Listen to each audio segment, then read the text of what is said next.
Today, one of the horses we were looking at is a 22-year-old horse who's been more or less in retirement for the last year. Owner wants to bring him back out, kind of do some pleasure, some trail riding, pretty light work stuff, but he does have some lameness issues that we've been dealing with. So brought him in today to kind of isolate, identify the problems, come up with a plan to get him better, and that's what we're working on right now for that foot pain.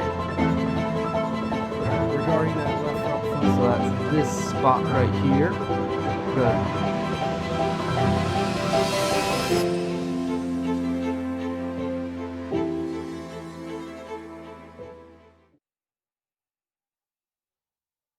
So we had some left front, left hind lameness as our primary issues today.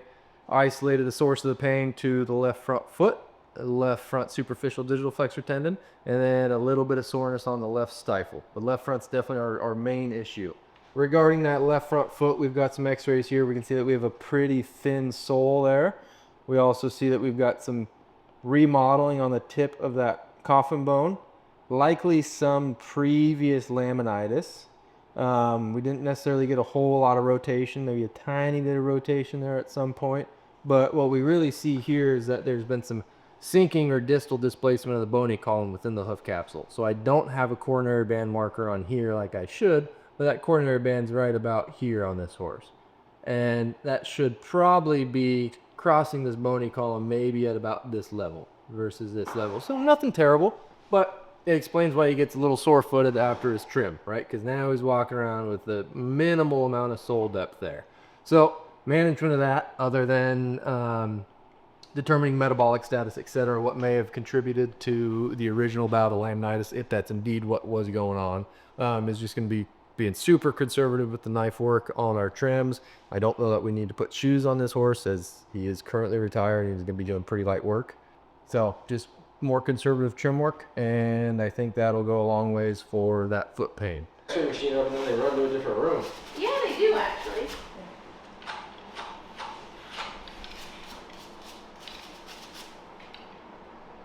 In addition to that, we found a lesion on the superficial digital flexor tendon on the left front. So that's this spot right here.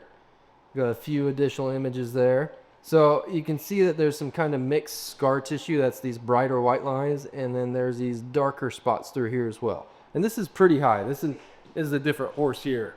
But that injury is about at this level. So right at the back to the knee, where we have this area called the carpal canal. We've got an injury through there, and then right through here as well. Plan for this is probably going to end up sticking some PRP in these lesions. Hope to get a better healing response.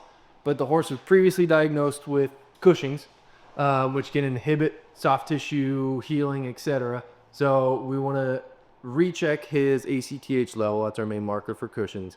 Get him on the medication for that. Make sure that's controlled before we go and spend money sticking PRP in that thing. We want to make sure that we're going to kind of get best bang for the client's buck and best healing for the horse.